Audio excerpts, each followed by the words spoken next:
The massive crystal dome of the Galactic Confederation Council stretched high above the diplomatic chamber, its walls shimmering with the soft blue light of 1,000 different worlds.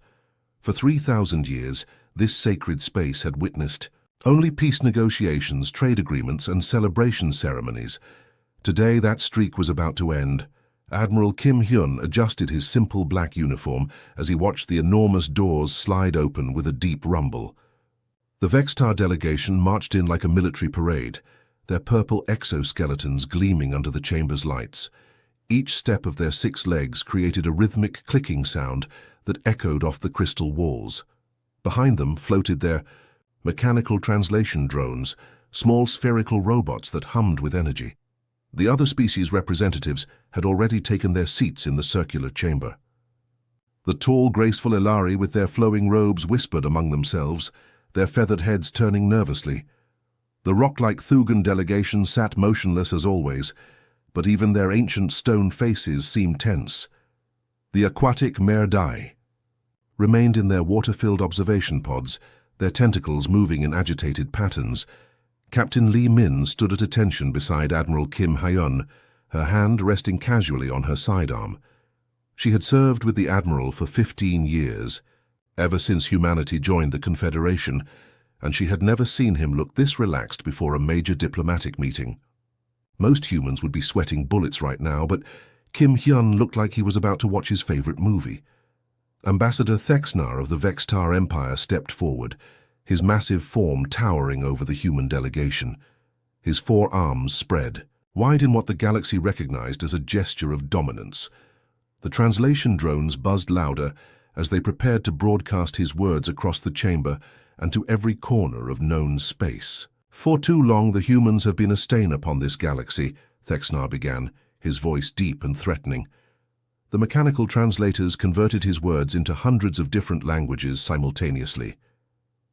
They contribute nothing to our great civilization. They bring chaos wherever they go. Their very existence violates the natural order. The chamber fell dead silent. Even the usual background hum of life support systems seemed to quiet down. Representatives from 47 different species leaned forward in their seats, waiting. To see how humanity would respond to such accusations. Thexnar continued his speech, his voice growing louder with each word. The Vextar Empire has watched and waited. We have seen how humans corrupt everything they touch. Their violent nature cannot be contained. Their aggressive tendencies threaten the peace we have all worked so hard to maintain. Several delegates nodded slightly. It was true that humans had brought some unusual customs to the Confederation. Their entertainment was strange, filled with conflict and competition. Their sports involved physical contact that made other species uncomfortable. Their history books contained more warfare than most species had experienced in their entire existence.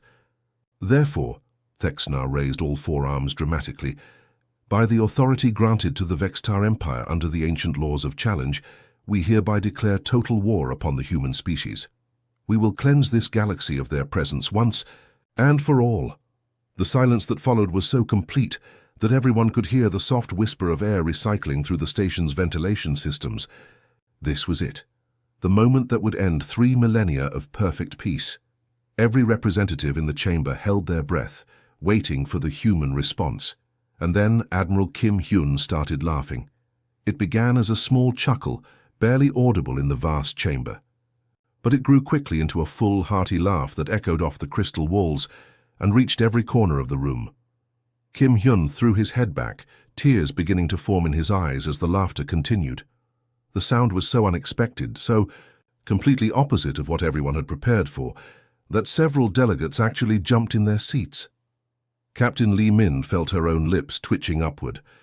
She had seen this look on the Admiral's face only once before, during a poker game when someone had tried to bluff him with a pair of 2s. The poor fool had no idea what was coming. "Ambassador Thexnar," Kim Hyun said, between fits of laughter, wiping tears from his eyes with the back of his hand. "Oh, my friend, you have absolutely no idea what you've just done."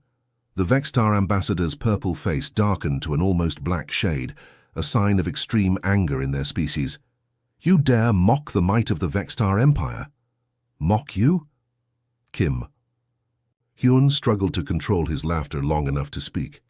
No, I'm not mocking you, I'm just... He looked around the chamber at all the confused faces staring back at him. I'm trying to figure out how to explain this to my superiors back home. They're going to find this absolutely hilarious.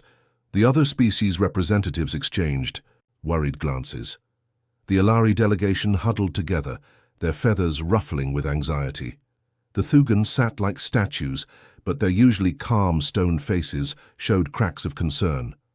Even the Merdai in their water pods had stopped their tentacle movements, floating perfectly still as they tried to process what they were witnessing. Captain Li Min leaned slightly toward her admiral, keeping her voice low but not bothering, to hide her smile. "Should we tell them, sir?" Kim Hyun looked at her, then at the purple-faced Vextar ambassador, then at all the other representatives who clearly had no idea what was happening. His laughter had died down to an occasional chuckle, but his eyes still sparkled with amusement. "Not yet," he replied, loud enough for everyone to hear. "Let them find out the fun way." The news of war spread across the galaxy faster than light itself, carried by quantum communication networks that connected every inhabited world. Within hours, the Vextar Empire's massive war fleets began moving from their home systems, their dark purple ships forming battle formations that stretched across entire solar systems. Each vessel bristled with plasma cannons and energy shields that could vaporize asteroids with a single shot. On the diplomatic station orbiting Nexus Prime, representatives from dozens of species gathered in emergency session. The Alari delegates fluttered their feathered wings nervously as they spoke in rapid, high-pitched voices. Their translation drones worked overtime, converting their panic into dozens of languages. "We must intervene immediately," chirped Ambassador Velana, her golden feathers shimmering with stress patterns.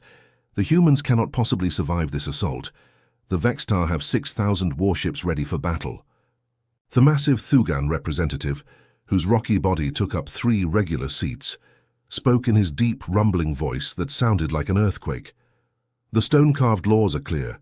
We cannot interfere in a declared war, but perhaps we can offer sanctuary to human refugees." In their water-filled observation chamber, the Merdai delegation moved their tentacles in complex patterns that their translators converted to worried suggestions. "Our deep space monitoring stations show Vextar, fleets moving toward all major human colonies. This will be a massacre." Admiral Kim Hyun sat calmly in the human section, reading reports on his tablet while sipping coffee from a simple ceramic mug. Captain Li Min stood beside him, occasionally glancing at the frantic alien delegates with barely concealed amusement. "Admiral Kim," Ambassador Velana approached the human section, her voice filled with genuine concern. "Please, you must accept our offer of assistance. The Alari fleet stands ready to help evacuate your people to safety." Kim Hyun looked up from his tablet with a friendly smile. "That's very kind of you, Ambassador, but we'll be fine. Thank you, though." The Thugan representative's stone face somehow managed to show confusion. "Admiral, do you not understand the situation? The Vextar Empire has never lost a war. Their fleet outnumbers yours by 50 to 1. "Oh, we understand perfectly," Captain Li Min replied, her tone polite but firm. "We appreciate everyone's concern, but we can handle this ourselves." The delegates stared at the humans in complete bewilderment. How could they be so calm? How could they possibly think they could survive against the most feared military force in the galaxy?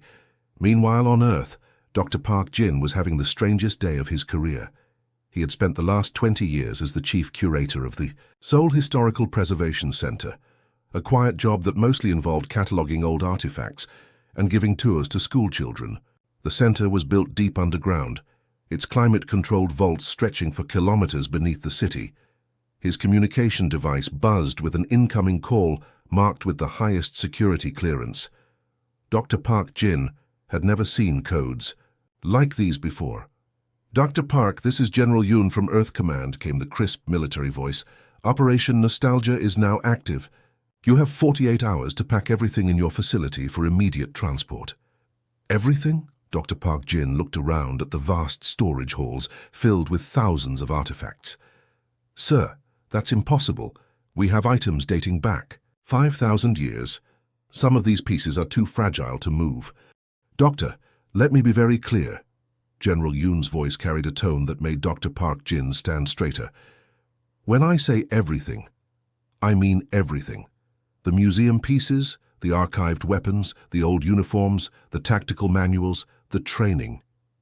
Simulators, all of it. Teams are already on their way to help you." Within hours, massive transport ships began landing at historical sites across human space.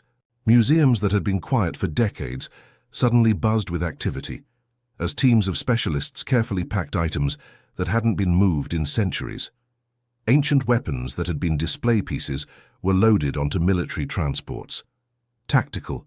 Computers that had been gathering dust were powered up for the first time in generations.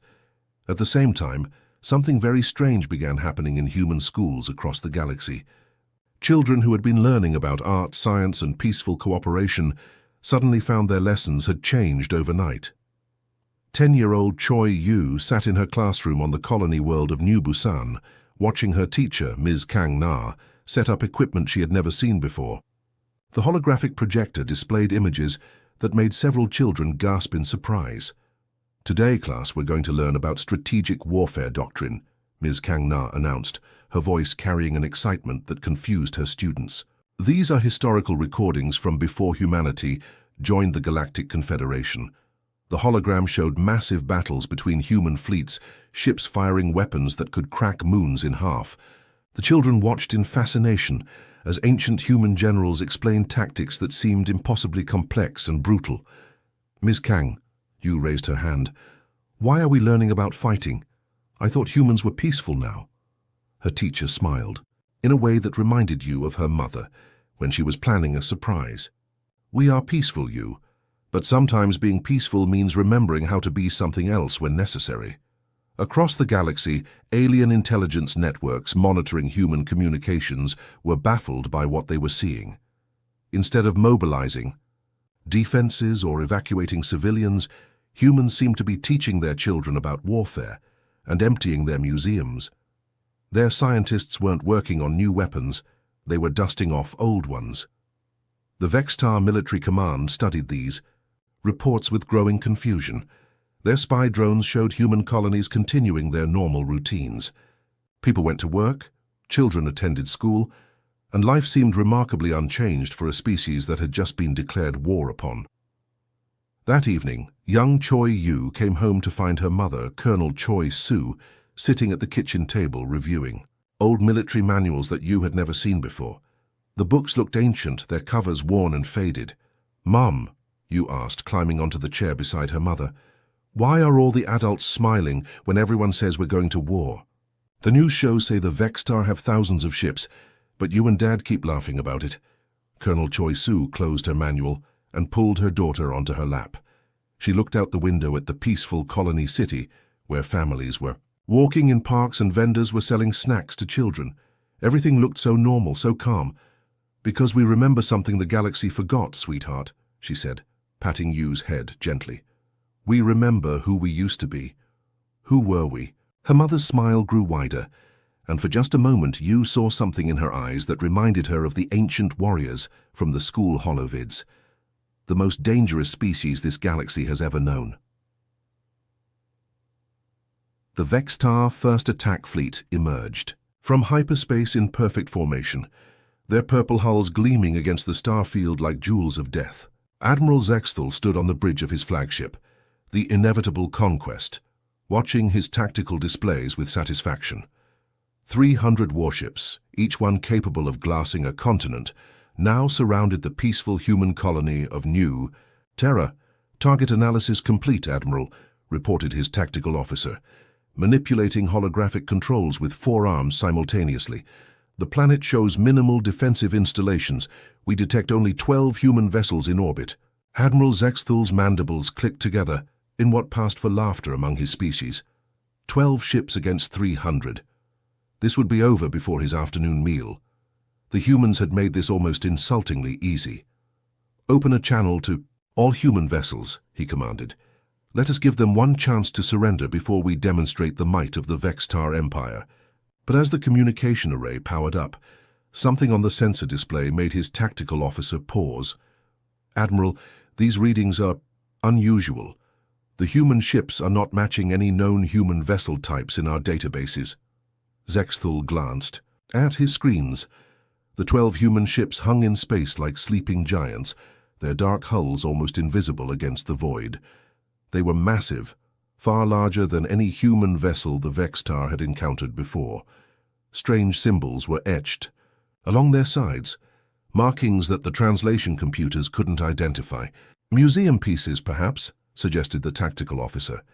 Our intelligence reports indicate humans have been moving artifacts from their storage facilities. Then this will be even easier than expected, Zexthul decided.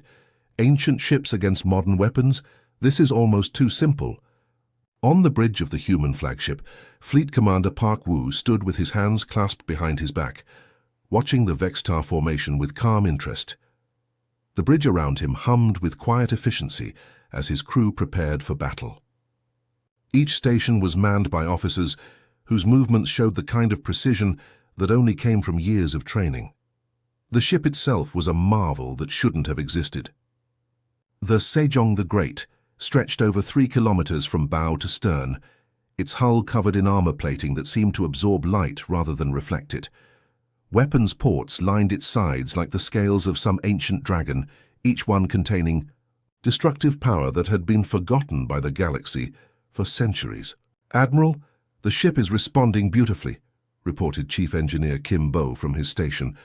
"All systems are operating at optimal levels. It's like she was just waiting for us to wake her up." Park Wu nodded, running his hand along the command. Chair's armrest. The ship felt alive beneath his feet, its fusion reactors humming with barely contained energy. This vessel had been built during humanity's darkest period, when brother fought brother and entire worlds burned in civil war. It represented everything humans had tried to leave behind when they joined the peaceful Confederation. "Weapons status?" he asked quietly. "All primary batteries charged and ready, sir," reported Weapons Officer Li Zheng. "Kinetic penetrators loaded, plasma cannons at full power, and the special ammunition is standing by." Lieutenant Song Yu, the communications officer, looked up from her console. "Incoming transmission from the Vextar Fleet Commander." "Put them through," Park Wu ordered, settling into his command chair. The main view screen flickered to life, showing Admiral Zexthul's intimidating figure. The Vextar commander's forearms were spread wide in a gesture of dominance, his purple exoskeleton gleaming under his bridge's harsh lighting. "Human vessels," Zexthul's voice boomed across the communication channel. "You are surrounded and hopelessly outgunned. You face the might of 300 Vextar warships, each one capable of destroying your pathetic colony single-handedly. Surrender immediately, and we may allow some of your people to live as slaves." Park Wu smiled, an expression that somehow managed to be both friendly and terrifying at the same time. He leaned forward in his chair, his voice carrying the calm confidence of someone who had been waiting for this moment his entire life. "This is Fleet Commander Park Wu of the Human Defense Force," he replied. "Admiral Zexthul, let me explain something to you. For the past 200 years, we humans have tried very hard to be peaceful.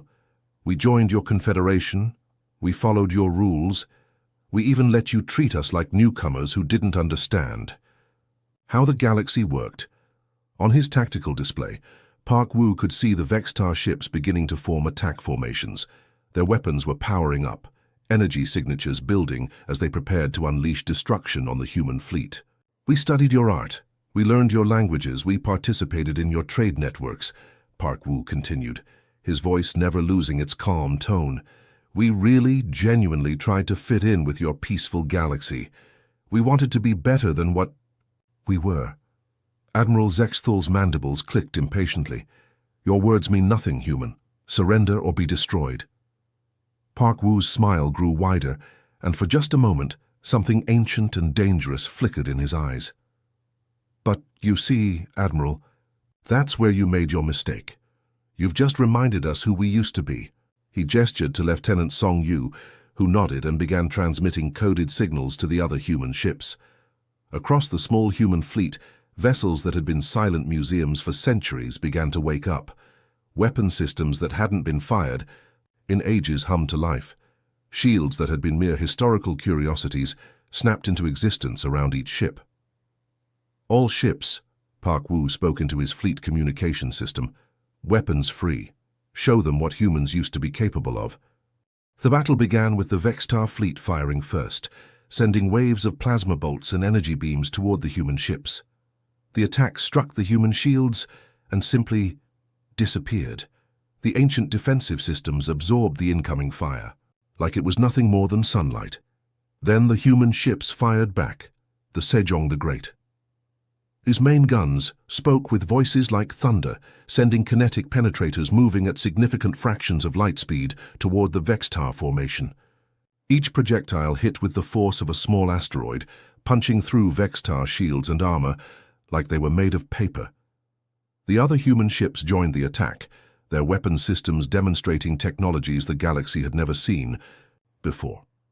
Energy beams that could slice through multiple ships in a single shot, missiles that could think for themselves and adapt to enemy defenses, gravitational weapons that could crush a ship from the inside out. Admiral Zexthul watched in horror as his perfect formation dissolved into chaos. Ships that had been considered invincible were being destroyed faster than his tactical computers could process the losses. "How is this possible?" he demanded, his forearms working frantically at his control systems.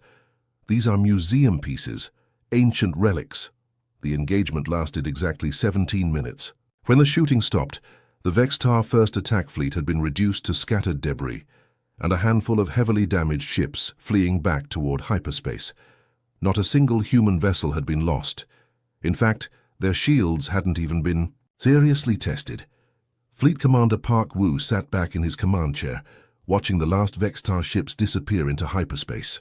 Around him, his crew was already beginning post-battle procedures, with the casual efficiency of people who had just completed a routine training exercise. "Send a message to Earth Command," he ordered. "Phase 1 complete. No casualties. The galaxy is about to remember why they were so eager for peace in the first place."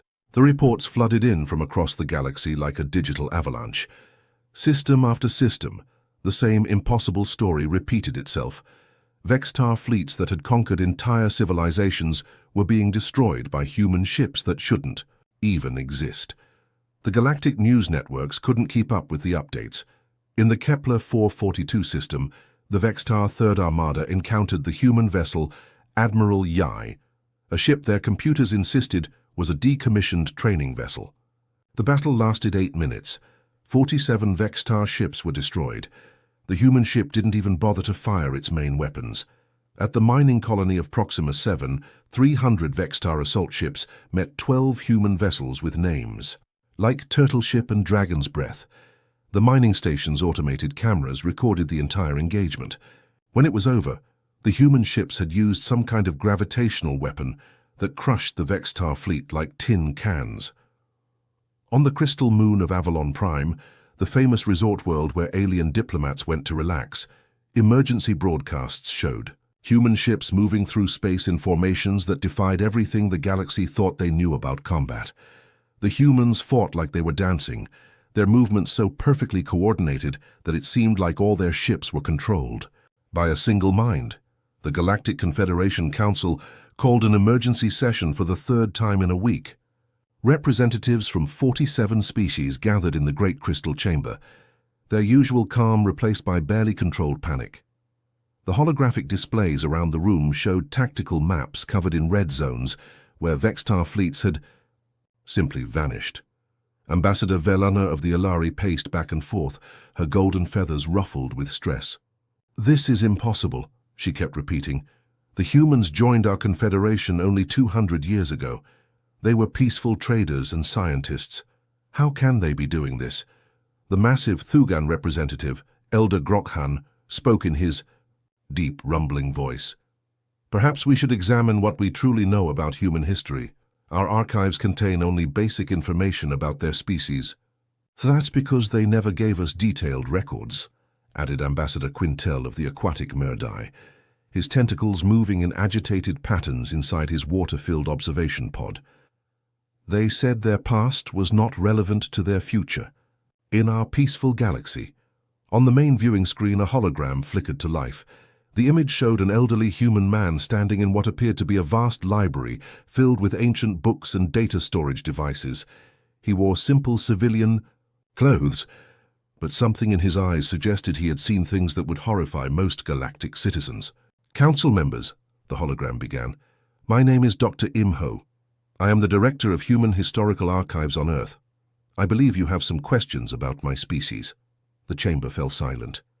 Even the usual background hum of life support systems seemed to quiet down as every representative leaned forward to listen. Dr. Imho gestured to the shelves behind him, filled with countless records and artifacts. "You want to know why we're winning? The answer is simple, though I suspect you won't like it. Before joining your confederation, humanity spent over 5,000 years in continuous, unending warfare." Several alien representatives gasped. The Ilari ambassador's feathers went completely flat against her body. The Thugan elder's stone face somehow managed to show shock. "But here's the important part," Dr. Imho continued, his voice carrying the weight of terrible knowledge. "We didn't fight aliens. We didn't fight monsters from distant worlds. We fought ourselves. Every weapon you're seeing now, every tactic we're using, every strategy that's destroying your enemies, we developed all of it while trying to kill each other." The hologram shifted to show ancient battle recordings, human ships fighting human ships with weapons that could crack planets.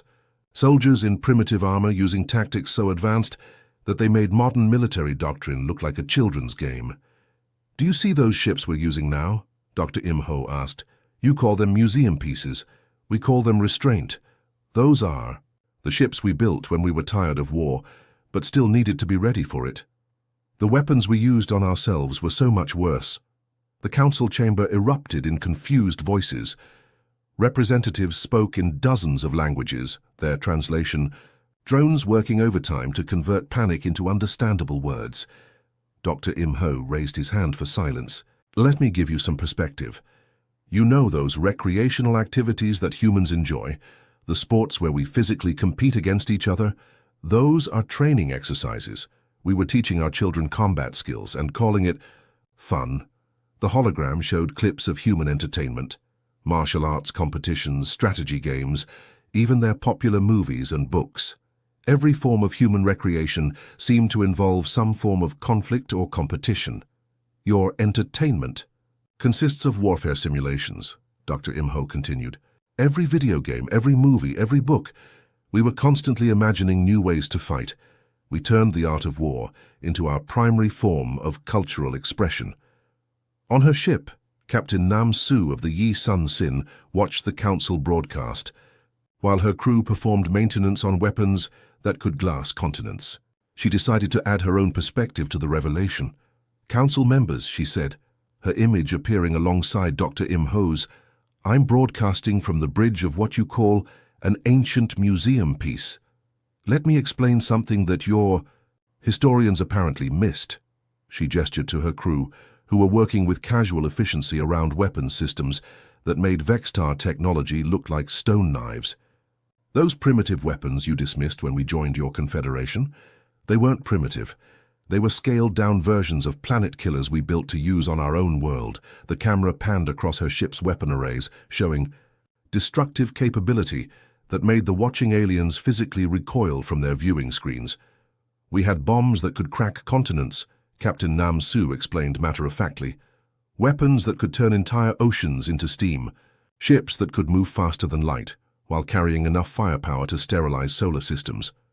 We built all of this to use against ourselves." Dr. Imho nodded grimly. "The 3,000 years of peace that your confederation has enjoyed wasn't our natural state. It was our vacation. We were exhausted from fighting, so we decided to try something different. We wanted to see if we could be better than what we were." The council chamber had gone completely silent. Even the mechanical translation drones had stopped their usual humming. "But you see," Captain Nam Su continued, "vacation time is over. The Vextar have reminded us who we used to be, and now you're all about to learn why the galaxy was so eager for peace in the first place." The transmission ended, leaving the council members staring at blank screens. For the first time in 3,000 years, the Galactic Confederation truly understood what kind of species they had welcomed into their peaceful community. They had invited the galaxy's apex predators to dinner and somehow convinced them to become vegetarians. Now someone had reminded the predators that they were hungry. The war that the Vextar Empire had expected to last years ended in just 3 weeks. Across 12 star systems, their mighty fleets had been systematically destroyed by human ships that appeared out of nowhere, fought with impossible precision, and disappeared back into space like ghosts. The final tally was devastating. 90% of the Vextar military had been eliminated in what human commanders casually called a minor police action. The surrender came not through a grand battle, but through a simple message transmitted from the Vextar homeworld to Earth Command. Admiral Zexthul, one of the few surviving fleet commanders, appeared on the communication screen looking broken and defeated. His purple exoskeleton had lost its shine, and his forearms trembled as he spoke. We surrender," he said, his voice barely above a whisper. "We formally request immediate ceasefire and peace negotiations. Please, no more." The response from Earth was swift and professional. Within hours, meeting coordinates were transmitted to all surviving Vextar forces. The location chosen was neutral ground, the diplomatic station orbiting Nexus Prime, the same place where the war had been declared just weeks earlier. But when the Vextar delegation arrived for the peace talks, they were greeted by something that sent chills through every alien species watching the proceedings. The human representatives were wearing uniforms that no one in the galaxy had ever seen before. General Yoon Ho stepped off the human transport ship, wearing a midnight black uniform covered in symbols and decorations that seemed to absorb light. The fabric itself looked ancient, but perfectly maintained, as if it had been waiting centuries for this moment. Gold braiding ran across his shoulders and chest in patterns that hurt to look at directly. Most disturbing of all were the medals and ribbons covering his left breast, decorations that seemed to tell stories of conflicts no galactic citizen could imagine. Behind him walked a dozen other human officers, each wearing similar uniforms, in different styles and colors. Some were deep blue with silver trim, others were forest green with gold accents. Each uniform was unique, representing different branches of humanity's forgotten military machine. The symbols on their sleeves and collars were written in ancient Korean script that the galaxy's translation computers couldn't fully decode. The Vextar delegation, led by the humbled Admiral Zexthul, looked like children standing next to these human warriors. The proud purple exoskeletons that had once intimidated entire civilizations now seemed dull and fragile compared to the quiet menace radiating from the human officers. The peace negotiations took place in the same crystal chamber, where the war had been declared, but the atmosphere was completely different. Instead of the confident threats that had started this conflict, there was only the sound of Admiral Zexthul's shaking voice, as he formally surrendered all Vextar territorial claims and agreed to pay massive reparations for the war. General. Yoon Ho sat across from the defeated alien commander, his hands folded calmly on the negotiating table. When he spoke, his voice carried the quiet authority of someone who had seen civilizations rise and fall. "Admiral Zexthul," he began, "let me make something very clear to you and to everyone watching this broadcast. We gave you 3,000 years of peace because we chose to. We could have conquered this galaxy the day we arrived, but we decided to try something different. We wanted to be better than what we were." The Vextar commander couldn't even look up from the table. His mandibles clicked together in what his species recognized as a gesture of complete submission. "But you made us remember, General Yoon Ho," continued, his tone never changing. "You reminded us of skills we had spent centuries trying to forget. You forced us to open vaults we had hoped would never be opened again. Don't make us choose differently again." As the surrender documents were signed, something remarkable began happening across human space. The massive transport ships that had been moving museum pieces to the front lines suddenly reversed direction. Ancient weapons that had terrorized the Vextar fleet were being carefully packed away and returned to their storage facilities. On Eden, the colony world of New Busan, young Choi Yu watched through her classroom window as the strange ships that had appeared weeks earlier began to disappear again. Her teacher, Ms. Kang Na, had stopped the special history lessons about warfare doctrine and returned to teaching art and science. "Are we going back to being peaceful now?" Yu asked her mother that evening. Colonel Choi Soo, who had traded her military uniform for civilian clothes, smiled and hugged her daughter. "We never stopped being peaceful, sweetheart. We just reminded everyone else why peace was such a good idea."